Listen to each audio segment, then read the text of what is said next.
but I was also mourning at the same time. I was mourning the loss of what was. I was almost like it's your senior year of high school. I was reflecting and looking back at pictures and just realizing what an amazing community and an amazing company and an amazing team that we had built. And I knew it could not go anywhere. And so I was in that time, it was so emotional. I was mourning the loss of what was, stressed and hopeful for the future, but it was pure improv. I had no idea what was going to come of it. And I wouldn't go back. It's like sixth grade. I wouldn't go back and repeat 2020 for anything. Okay. But sitting here today in 2022, I am grateful because it brought so many wonderful things to my life. I don't wish the health pandemic on anyone. I don't wish the social injustice pandemic happened the way it did. I just feel like the way that the stars were guiding us, the universe was guiding my business, and there was a reason we needed to transform. And now we're in this place that I never dreamed we would ever be in, but I'm so grateful. You're listening to the Real Business Connections Network. Real Business Connections Network. Powered by Balbert Marketing, LLC. Subscribe now and check us out at realbusinessconnections.com. Enjoy the show.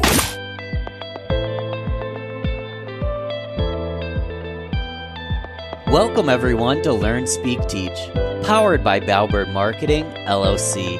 If you love to learn, be inspired, and succeed, we're here to speak and teach. I'm your host, Ben Albert. I believe if you're not living, you're dying. If you're not growing, you're withering. And if you're not engaged, you can turn this off right now. Because we here at LST are lifelong learners. And listen, I'm not your guru. I'm an ordinary guy on a journey to learn from the experts. My goal is to host each conversation with a beginner's mindset. Learn and let the experts speak and teach their truths.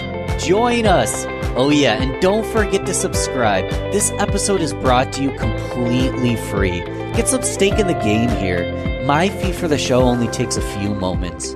If you gain value from the episode, personally share with a friend and explain your favorite part. Bonus points. Please leave us a review on Apple, Google Podcasts, or anywhere you listen to the show. All right, let's get started. Welcome everyone to Learn, Speak, Teach on the Real Business Connections Network. I am here with Erin Diehl. Erin, what's up? How are you today? What's cracking? Oh, Ben, what's cracking? I cracked some eggs this morning earlier. I am here. I'm ready. We're doing this. You and I just said before we hit record. You're my first human being I'm talking to besides my husband and toddler today. So I'm excited. This is awesome. You're on my first cup of coffee, and I'm ready to go. We'll work out the talking kinks together. And yes. So eggs. Well, how'd you cook them? I do a scramble on some Ezekiel bread. Okay. And I put a little truffle salt on my eggs. I'm not going to lie to you. I'm that person. I bought truffle salt from Amazon. Okay. Fun fact, to get you some truffle salt, it changes everything. Vegetables, eggs. So that's my first, and I'm not sponsored by Truffle Salt, Ben. I want you to know that. So this is just the real deal with me and my eggs. Not sponsored. However, there is a affiliate link in the description. Yes, and I need to try Truffle Salt. So good. You can use my discount code Erin20 for 20% off. No, but it's so good. And you know what's funny? I mentioned I have a 2.5-year-old. I have a toddler. And he loves it. And so my mother-in-law was watching him the other day, and she was like, you want some cucumbers? And he goes, yeah, can I have some truffle salt? And so like what 2.5-year-old says that? But I'm going straight to truffle salt today, but it is so good. It really does change vegetables. All things that you don't really want to eat, put truffle salt on, and it will change the game. I'm going straight to my cart to buy it. And this 2-year-old should go straight to the bank. He seems like he could be like the ultimate promoter of Truffle Salt. That voice is incredible. I know that it's an impression, but I just want to hear it from him. Oh, well, and he has a very fun personality, and I'll just tell you a really quick fun story that goes along with this. He took a ranch bottle, like Hidden Valley Ranch, and decided to name it Ranch Baby. Okay, so he had a baby doll that was a ranch bottle for about 2 weeks. Ranch Baby went everywhere. He would hold Ranch Baby. He would rub Ranch Baby's back. Ranch Baby slept next to him on his bookshelf. Ranch Baby was a part of our lives. And then we lost Ranch Baby. And now there was a very sad couple of days in the Diehl household. But we're going to move on. We've found a ranch daddy. Kenmore Ranch is now Ranch Daddy. So we've moved on. And, that was a time in our life that I look back and I'm like, wow, where does that imagination come from? Oh, yeah. Your parents and your mother are an improviser. So it makes sense. But it's like we all lose that ability right there when we're young to play as we get older. And it's so refreshing to watch him just come up with so many crazy things. It's awesome. It's awesome. Profound already, Erin. I love it. We haven't even introduced you, right? No. Who am I? I want to read your short, pithy bio because I was doing a little bit of prep and I read the bio. I was like, oh my God, we could probably do 3 hours just on this bio itself. So let's read it, right? So Erin Big Diehl is a business improv edutainer, Failfluencer, and Professional Zoombie. A second, I'm going to have to ask you what that is. Through a series of unrelated dares, Erin created Improve It, a unique professional development company that pushes others to laugh, learn, play, and grow. Eat, pray, love. Eat, pray, love. Yes. And pray and love. She is the proud host of the Improve It podcast, which helps develop leaders and teams through play, improv, and experiential learning. Among her many accolades, Erin is most proud of successfully coercing 28,000 professionals to chicken dance. Yes. Okay, so we'll get started with Failfluencer. That's a new term for me. What's a Failfluencer, Erin? Okay, well, we're on video, but your listeners listening may not see this. I have a sign behind me that says "Fail, yeah." Fail, yeah. Quick, just rundown of how this word came to be. So in 2020, my completely in-person business had to become completely virtual overnight in order to survive.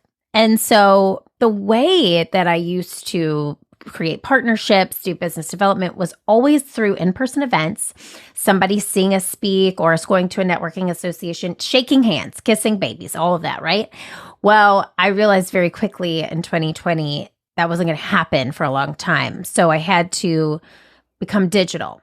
And so I turned my Instagram, which was private, to public and dubbed myself a Failfluencer because I had zero clue what I was doing. And one of the greatest gifts of improv is this tagline, there are no mistakes, only gifts. So anything that happens on stage in an improv scene that could be a mistake, it actually is not a mistake. It's actually going to be added into the scene. Great improvisers know how to do this successfully and make it look like it was meant to happen. And so that is how I take what has happened in the past 2 years is I look at it as a silver lining, as this was definitely something that was meant to happen for us because we were supposed to be able to reach people virtually. Now what was a completely just national business here in the US became a global business. We work with companies and teams all over the world.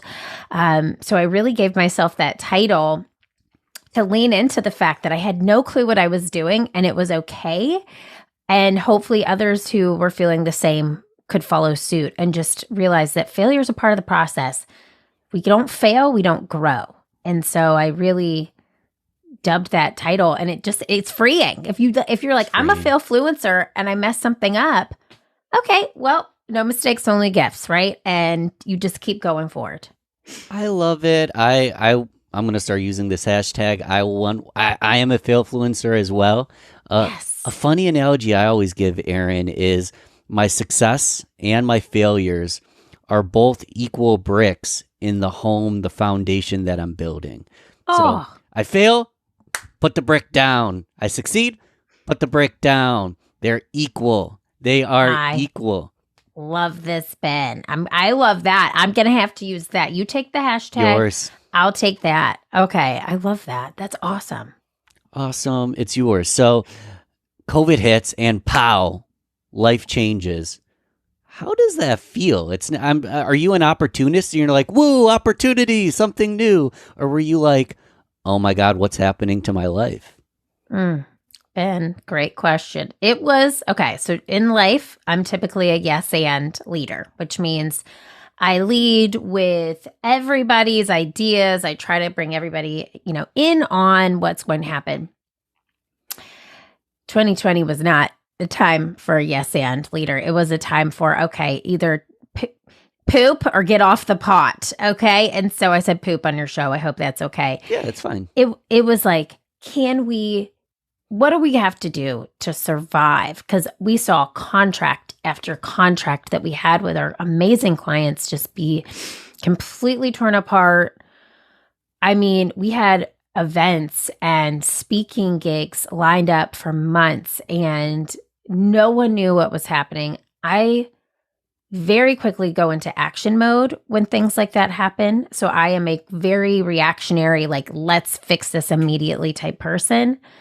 But I was also mourning at the same time. I was mourning the loss of what was. I was almost like it's your senior year of high school. I was reflecting and looking back at pictures and just realizing what an amazing community and an amazing company and an amazing team that we had built.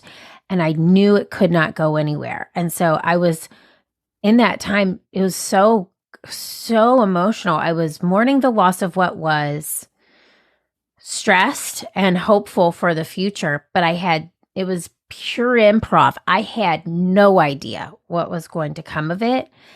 And I wouldn't go back. It's like sixth grade. I wouldn't go back and repeat 2020 for anything. Okay.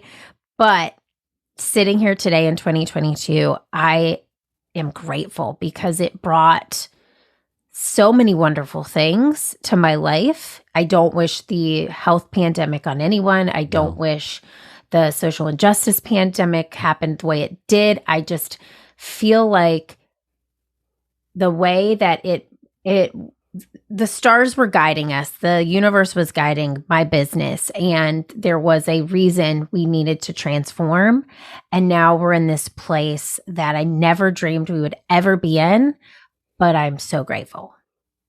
I agree. I could not have dreamed it myself in my story as well. Give us some of those bullet points, the post-COVID redemption and renewal. What are some of the new things that it brought for you? Oh my gosh. Well, everything we did was in person. Now, every single thing we did in person, we can do online on Zoom. We created this service called Laugh Breaks. So it's basically like an Uber of laughter for your virtual team meetings. So we show up. I have 22 improv professionals between New York, Chicago, LA, and 4 of us will jump on to your team's Zoom meeting. We'll bring laughter, levity, positivity to it for 20, 30, or 45 minutes. And that in itself is just something I never thought we would do. I never thought my team and I would sit and do improv on Zoom. So that was amazing. Never thought we'd be able to do these workshops and reach people in India, in Europe. I mean, we have really, I've done a workshop at midnight, which is, a different time zone for other people. So it's so crazy. On top of that, personally, my family and I moved across the country. We moved from Chicago, Illinois to where my husband and I thought we would retire, which is Charleston, South Carolina. And it's because my parents live here and we got married here. We have friends from undergrad here as well. And we just wanted to be warmer, near family, near the ocean. And that dream came alive because we were able to do it virtually. So now, as the world is starting to come back and people are doing more in-person events, my team, who sits all over the country now, is able to do what's comfortable for them. If they want to do a workshop from home, they can. If they want to travel, they have that opportunity. And so it's really just given options. And it's also really provided perspective for me as a business owner, for me as a mom, on what's important. And so all of those things really sort of came to a head. And I feel like we're working in a parallel where we are in charge of our day-to-day. The day doesn't run us. The day does not run us. I love it. And you've got options and influence and reach, and you can build a community virtually. I know we're not at the end, but how do I take a workshop? I'm in New York. You're in South Carolina. I can still see you and take a workshop, right? So yes. How do people take these kind of workshops? Oh my gosh. Well, you can reach out to us. You can go to our website or you can email us at info@learntoimproveit.com. Our amazing director of client experience will help set it up. But basically, it's on Zoom. We can have up to 50 people from your team. It's an hour-and-a-half session. And in that hour and a half, we have 10 different power skills that we train on. So we get really specific. We understand what's your team's challenges. What are you hoping to achieve? We align that with one of our content pieces. And each one of our workshops has a pre-work comedic video to it that shows you what not to do, how to not do the skill we're going to train you on. We get a questionnaire from the participants too to understand their challenges. We do a live session, and then we have a 3-week e-learning course built in conjunction with every workshop. So you reach out to us. We take a discovery call with you to understand where you're at, what your needs are, and match one of our power skill offerings to that. And then we hit go, and we just send a Zoom link to all participants. You pop on, we're there. And it is an hour and a half of pure laughter, pure joy, pure support and positivity, but we are learning in that moment as well. And it's so interactive, so fun, and it really does work. If you were to ask me in January of 2020, I would have told you this will never work. But being forced into doing it, it has been incredible. Incredible. Love it. So, okay, you said 10 power skills. Let's just do a tiny little piece for my niece. Let's talk about one. Give us one of these power skills. Oh my God, I love peace for my niece. Yes. I love that. Thank you, God. We're going to trade. We're going to trade. You and I are trading slogans and mantras here. So I would say effective communication is just the most universal, and it's really it's a challenge for a lot of teams who are communicating in this hybrid work world. How do we communicate when we're not in the office? So we break it down and we use a thesis statement. So every workshop has the same structure, just the content and messaging in each are completely different. So we talk about what you say and what you don't say, how it affects how others listen and respond. So we talk about your tonality in your verbal and your written communication. We talk about your way that you show up with your body language. What's the difference in negative and positive body language over Zoom, over Skype, wherever you're at? We talk about your listening capabilities, which as a mom of a 2.5-year-old, I'm like, okay, everyone in the world needs to work on this. And then we also talk about responding in a way that makes the other person feel seen, feel heard, makes them feel like they belong, which is all we want to do. So in that hour and a half, those are what we touch upon. We do improv-based activities that guide us, and they relate back to that overarching message. And then through the play, that's where the learning occurs. We break down barriers. We break down this hypothetical mask that we all wore to work before 2020, and we get into the real person. And when that real person is showing, that's where we slide right in, and we make you laugh. You have fun. You're breaking down walls. And that's when you experience the power skill that we want to teach you on. You experience it live in the moment. I know Erin, like when I'm with my friends and we're having fun, there's no ums or ahs. I'm animated. I'm excited. I'm having a good time. I'm uninhibited. Un, un, inhib, in, inhibited. Inhibited. Uninhibited. There it is. Uninhibited. There it is. I had to figure that. Uninhibited.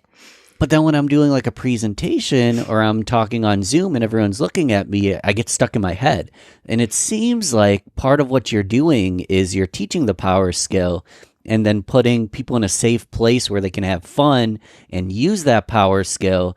And then they look back and they're like, wow, that's like when I was with my friends. That this is the real me, the umming and ahhing, the person that can't say words that are more than 3 syllables. That's only part of Ben. The real Ben is the one that has these power skills, that's in the moment, right? That is it, Ben. Oh my God, that is it. And we also have, speaking to that, a thinking quickly on your feet workshop, which another piece for your niece is all about when you have those moments where your mind goes completely blank and you're frozen. How do you refocus? How do you trust yourself and your own gut so that others will follow suit so that you can get out whatever that message is? And it truly, when you are in play, watching Jackson with Ranch Baby, my son, when he is in play, he's not worried about what I'm thinking or what anybody else is thinking. Or when you're playing with your friends, you are not focused on anything other than that moment. That's what improv training does, is it helps you be so present, so aligned with what you're there to do that you don't have room for shaky nerves or ums and ahs. Did you ever tell us what happened to Ranch Baby? Ben, I didn't, because you know what? I don't know. One day I came downstairs. I was like, "Where is Ranch Baby?" And he's like, "I don't know. I don't know. I feel like I left him outside." And so I think he might have gotten a little too much sun one day.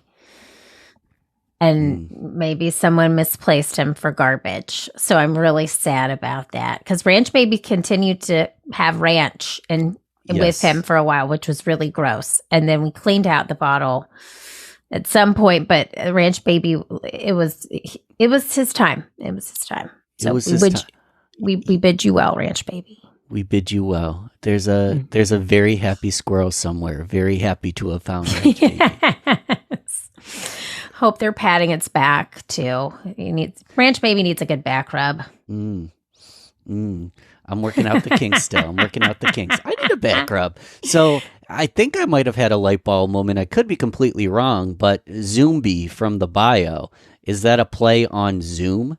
Yes. Okay. First I thought it was like a zombie kind of weird creature. I think there's like a thriller movie from like the 90s called Zoombie. Don't quote me on that, but tell me, define Zoombie for us. Yeah. So that started in 2022 well, 2020 as well, not 2022. And that was really because I lived on Zoom. I stayed on Zoom for 9 hours a day and my eyes were crossed by the end of the day. And I don't know how you feel, Ben. I'm better with it now, but it felt like at that time that Zoom was almost more draining than in person. Right? Because you're just staring and I kept my self view on for a long time. I didn't realize you shouldn't keep that on always. So it just became where I would leave the computer at the end of the day and I just would walk in a trance down the hall to see my family. And I would feel so just tired. And so I called myself a Zoombie because I lived on Zoom. It was my home. Still is. Half the day. Yeah. Zoom's an interesting thing. When we first started to get in person a little bit more, I'm a big music guy, so I'm going to concerts. It's all socially distanced. You sit down, everyone wears a mask. And after being on Zoom for 50 hours that week, it was almost like, so I'm not extroverted by nature, and I had not ever seen myself feel so reclusive in like the whole in-person world had changed. And I'm like, am I becoming a Zoombie? And I love that you're embracing it, however, because it kind of, I know you talk about embracing the suck, because it kind of sucked, but you embrace it. Now I'm embracing the fact that I can get back in person and I no longer have that weird anxiety that started. Right. So I'm happy I went through that experience. Tell me what you mean when you say embrace the suck. Yeah, I mean, it's really going into that Failfluencer. It's just being okay with failure, allowing failure to be a celebration. That's why I say fail, yeah. And something I teach. Erin, I'm getting that tattooed on my arm. Just so yes, Failfluencer, fail, yeah. I'm getting piece of. Give me what was the piece to my niece? Is that what was it? A little piece for your niece. Piece for your niece. For the niece, we'll do a bumper sticker. No tattoos for the niece. That's fair. But really, it's all about allowing failure to be a part of the day-to-day. So my team and I started doing failure parties at the end of every quarter. So, you make like a vision board, and so we would we take a PowerPoint slide and we just put images on there that represented the things that we failed at that quarter. And it was actually quite refreshing. It could have been personal or professional, but we really encouraged both because we wanted people to feel like it's okay. And when you as a leader drop I say I'm a recovering perfectionist turn Failfluencer. I used to strive for perfection and kill myself trying, literally. I mean, I still struggle with it. And now I say done is better than perfect. And when something goes wrong, I try to embrace it because it is always true. In those moments when you're at the bottom, you learn more at the bottom than you do at the top. So realizing you're not going to be there forever, embrace where you're at and allow yourself to feel, but then realize that it's going to take you somewhere. You're going to be stronger because of it. It's going to suck in the moment, but embrace that because the you a month from then, 2 months from then, a year from then is going to be completely transformed. Do you ever look back and think, I wish I knew that back then? Was there any time that we already talked about COVID. Let's go back in time. Did you ever fail? Did you ever stink and you didn't embrace it? And you're like, oh my gosh, I wish I knew.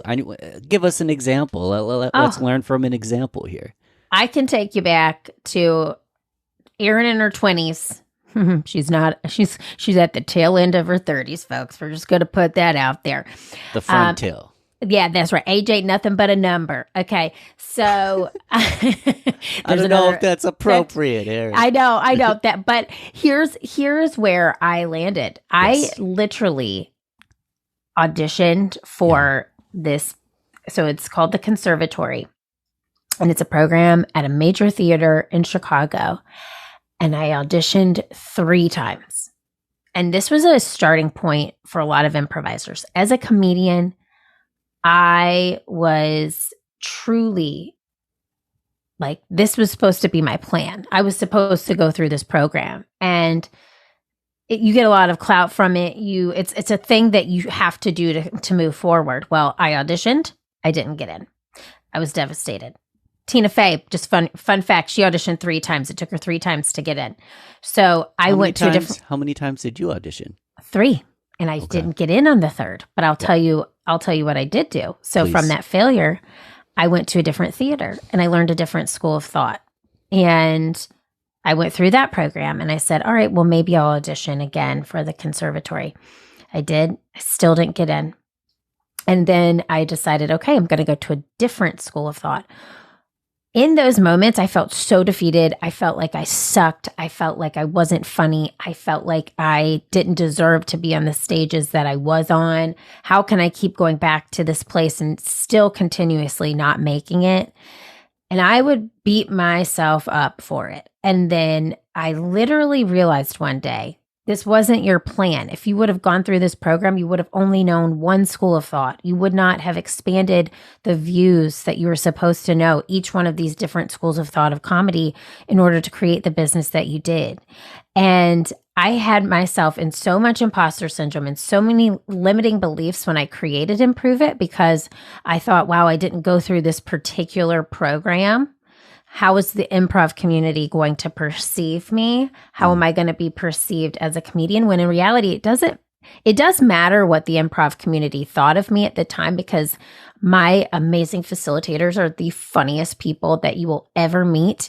But what was more important was the mission and the why of why I was starting Improve It. So I can look back now and think of 20-year-old Erin who cried herself to sleep, who told herself she couldn't do this, and say, wow, you know, that it doesn't matter. You were actually being guided to these other schools. So you had a more well-balanced understanding of improv, and you knew comedy from a variety of viewpoints instead of one. But Erin, oh man, 20-year-old Erin was really hating herself and feeling really low. And I really do think about it now. It sounds so, it's right now saying this, it sounds so trivial. It doesn't matter. Right. But when I was in that moment, it was really hard. Like I was so devastated because I thought that was what I needed to continue my career.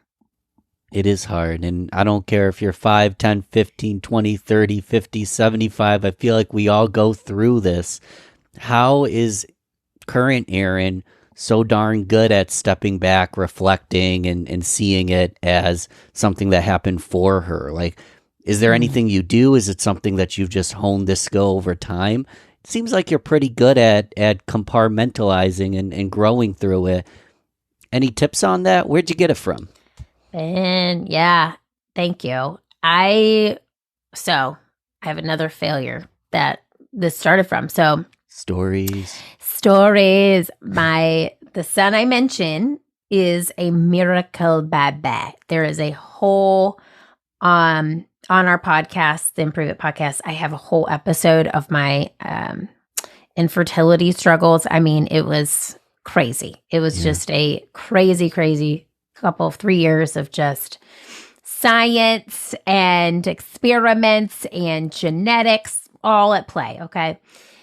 So through that, I practiced mindfulness and meditation. And again, I felt like I was guided to that because I had to really learn how to mother myself before I could mother someone else. And I went to every type of thing in the book. I went to a Reiki master. I went to a clairvoyant. I went to acupuncture. I practiced meditation every morning. And so now I have a spiritual practice every morning, a meditation practice that grounds me, that sets me up for the day, that if I don't do it, I feel different. And it's not to say that you have to do it every day, but for me, it became a routine and it became a practice that reminded me I have this inner voice. And when I get still and when I get quiet, I can hear that inner voice and it can change the things that I grapple with and stress about, I can take in my meditation and I can come out with a clear head. And so it's through, a lot of that work that I have seen all of these things now and compartmentalize them as such. And I would not have my son.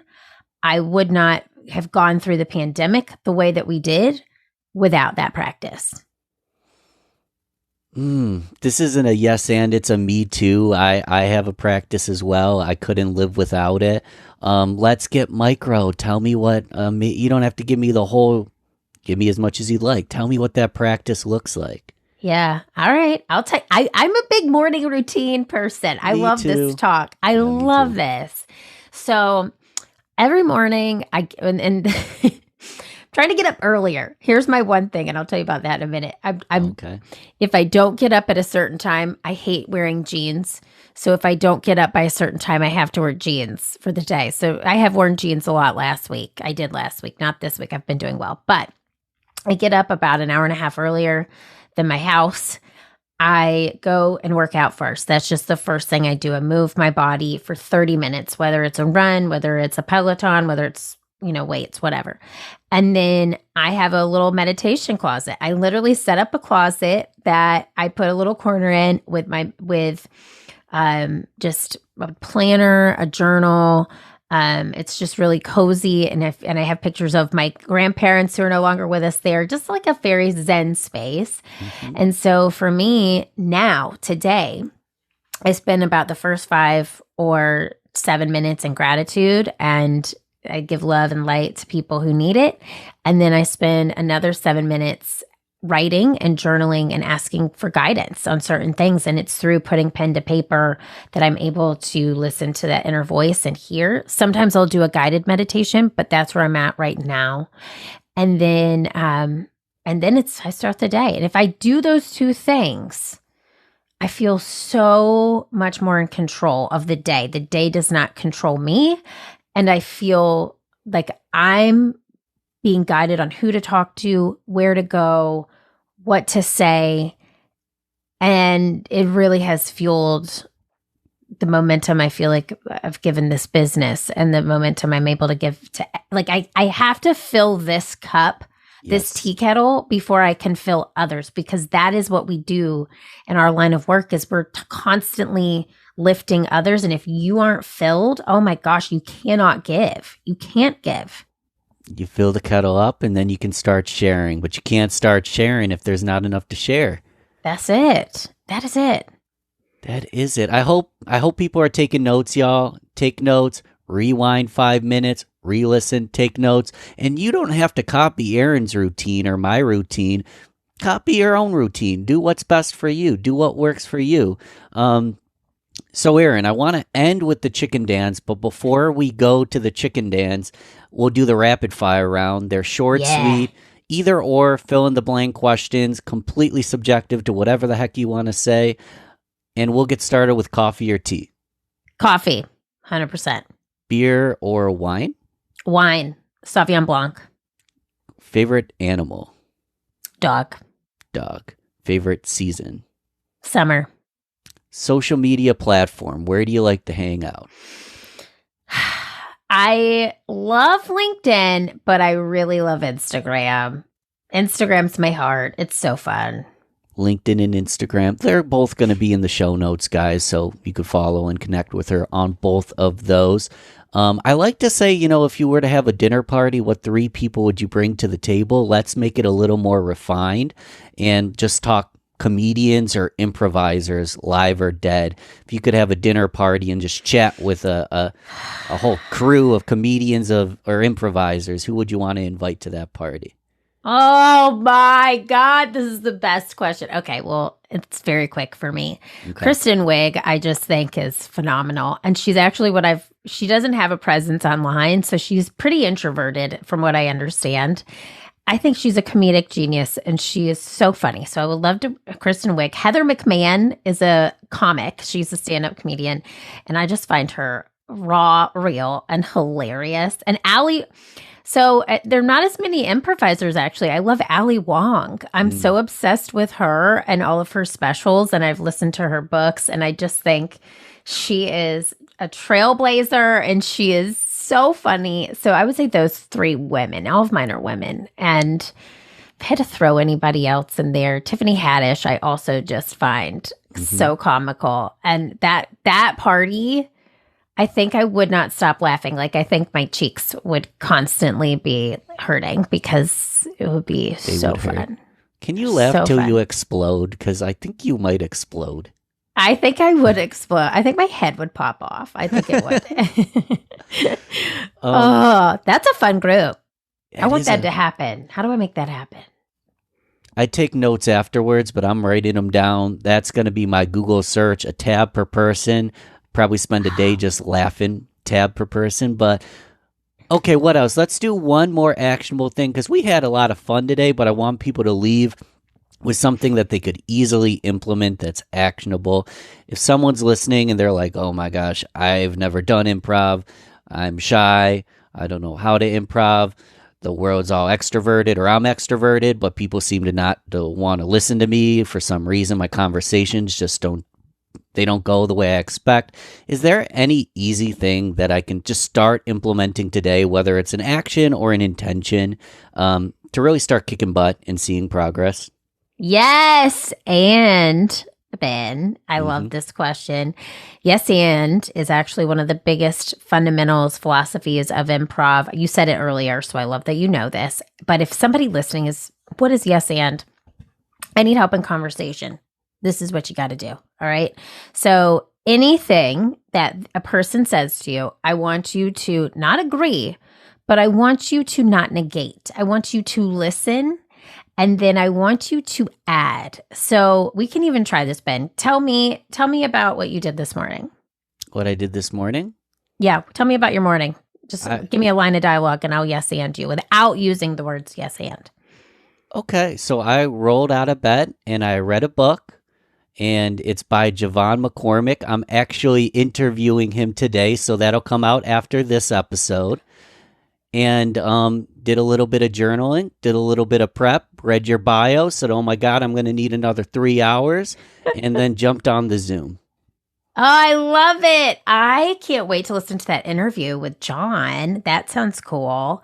So right there, really quick, let me just, and you would keep going with me. Yes. But what I did there was I didn't yes and you, but I just listened and I responded back to you, repeating something that you said and then adding something to it. So I'm excited to listen to it, right? Instead of Exclamation right there point. yes. And then instead of negating you or saying, I don't know who John is, or journaling. Small correction just for him. It's Javon. Sorry, Javon. Not a worry. Okay. I probably slurred it. Sorry, Javon. But I see, and even right there, that is you're yes anding me. You're like small correction. You could have made me feel dumb. You could have been like, Erin, you didn't hear me right. It's Javon. And that right there, that yes and, that making somebody feel seen and heard and then adding to the conversation versus just stopping it and negating it. Or I could have said like, ugh, I hate journaling, or I could have just given you some negative connotation back. If you add back to a conversation with a listen and a response that elicits that allows a person to know, you were listening, and then you add value. You just add something to the conversation that they can respond to. Right away, it's going to mitigate all those ums and uhs. You're going to be present because you're going to be listening. You're going to feel like that person and you are connecting because you're making them feel important. Right. And you're going to feel good because you're giving off good vibes. So when you feel good, you give off good energy. And then when people receive that energy, they're going to give you that good energy back. That's yes and in a nutshell. So try that today and take a tally. Keep a Post-it note by your desk. And every time you yes and, I want you to keep a tally of it and then celebrate it at the end of the day, because you've not only given to others, but you give into yourself. Ooh. You're giving to others and yourself. And we're going to start taking tallies. I want someone to go back and listen to this episode and tally how many times we've yes and each other. That would be a fun game. Yes! But, okay, so it's not always that easy. So let's do one difficult example, because you've got good vibes. We already know that. I come at you. You ask me how my morning was. Erin, it sucked. I'm getting sued. I hate myself. And honestly, I don't even like my dog anymore. Life sucks right now. Ben, I am so sorry to hear that. I have a friend who has a dog who really just, they didn't like it first, but you know what they did? They started taking them on more walks. And when they started going on more walks together, they were bonded because they were getting exercise, they were having fun. So I feel like you and your dog could really turn this around. Okay. So what did you do there? And guys, it doesn't have to be perfect, right? What did you do there? What was that? So I listened to, you're obviously in a negative place, right? You're getting sued. You don't like your dog. You don't like life. So I took one thing that you said, dog, and I latched on to dog. And then I said, here's how you can add to that. So, but instead of just going even further with the negativity, I hate my dog too. I hate my dog too. Yeah, you don't want. I said, why don't you try taking them on walks? One of my friends, and I lamented with you. I have a friend who didn't like their dog and was just really down, and they started going on more walks. So that was adding. And then where you could have picked up from that is, you know what? I haven't been on a walk today. I'll go on a walk. And then you could have added something about going on a walk, what you would see on the walk, who you talk to on the walk. If you're walking in, Central Park, or you're walking in the middle of the woods, wherever it is, you could have added to that. And that would have taken the conversation in a more positive direction. But as the person who was yes-anding, I knew I have to listen and I have to add something to you that's going to give you a positive outlook. And it wasn't like, go take a walk, the sun's out. Yeah. It was, take a walk, it'll move your body. And that, I was kind of still using that tone that you had. Yeah. But yes, and you're right. It's hard when you find the no person, when you start with the no person. So we always say there's 3 types of yes ands. There's the yes and, there's the yes but, which is still no, because it is no dressed up in a fancy tuxedo. It's yes, I hear you, but there is a but. And then there's just the no person. So you, in that scenario, were the no because I am hating life because. And I, as the yes-ander, had to take that energy and understand it, but I also had to add something to it that could help guide you in a different way. I love it. So I'm going to take that walk. I'm going to pop in my headphones. I'm going to listen to the Improve It podcast. You're awesome. How do I listen to the Improve It podcast? What? Tell me about that. Oh, Ben, you're so cool. Thank you. Anywhere, iTunes, Spotify, Stitcher, Google, all the places. Or you can go to our website, learntoimproveit.com. All the episodes are there too.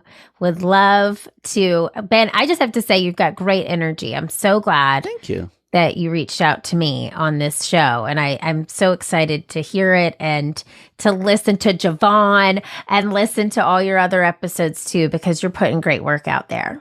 Well, thank you, Erin. I really do appreciate that. So workshops, everything, it's improveit.com. I missed the word.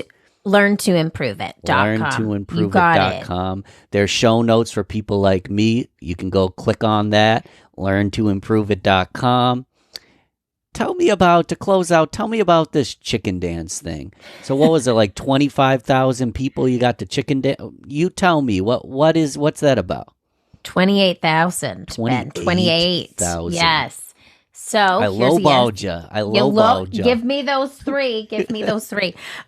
So long story short, when we first started, one of my lead facilitators who's been with me since day one, I brought a chicken hat to a workshop. It's literally a hat with a chicken with long legs. And I said, anytime you hear the word improv, we are going to pass the chicken to the person on our right. Whoever ends up with the chicken hat at the end will be the improv chicken champion. You receive a prize. This reminds us of 2 things. Improv, much like your job, requires you to focus on multiple things at once, but it's also a reminder to play, learn, and have fun. So my improviser, Andrew, who was with me at this workshop, he goes, you know what, Erin, not only are we going to pass it, but I think when we pass it, we should chicken dance, like do the da-da-da-da-da-da. So literally for 6 years before the pandemic, we had everyone, whenever we even Freudian slipped and said the word improv, pass the chicken and do the chicken dance with us in these workshops, because it breaks down those barriers right away, right? Everybody's doing it together. Now, post-COVID world, you can't pass a chicken because there's too many germs. So we just, and on Zoom, we do our own version. So it's kind of like a happy dance, but it's like, you say improv, you're flapping like a chicken, basically. And we do that in person too.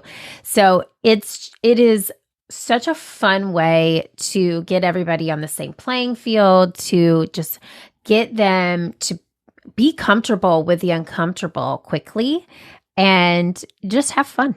And when you're having fun, That's when miracles happen. That's when miracles happen. I love it. I want to see it. Everybody's got a chicken dance in their boxers and their pajama pants. Let's go. We said it so many times. Tell us one more time. Instagram. That's where I should follow you. Yeah, or LinkedIn. So I'm Erin Diehl. The only Erin Diehl at Improve It on LinkedIn. And then my Instagram is at Keepin' It Real Deal. And there's no G in Keepin' It Real Deal. And it's DIEHL. So I am there. There are a lot of Erin Diehls in the world. So when I decided to change it, Erin Diehl already got it. Erin Diehl #1. So Keepin' It Real Deal. And I keep it real. Always. 100. 100% real. I love it. Erin, I wish I could do another hour with you. The beauty is I can pop in headphones, re-listen to this. I can go subscribe to Improve It Podcast and have you bottled up in my headphones at all times, ready to go. Thank you again for coming on the show. I had an awesome time with you. It was fun. Oh my God. You were a blast. Thank you, Ben, so much. Thank you to your audience too. You guys rock. Thanks, guys. Thanks again for listening to Learn, Speak, Teach, powered by Balbert Marketing, LLC. You need to go subscribe if you haven't yet. This show is completely free. If you gain value from the episode, personally share with a friend and explain your favorite part. Leave us a review on Apple, Google Podcasts, or anywhere you listen to the show. All right. Thanks once more for listening to LST. I am so grateful. Talk to you soon.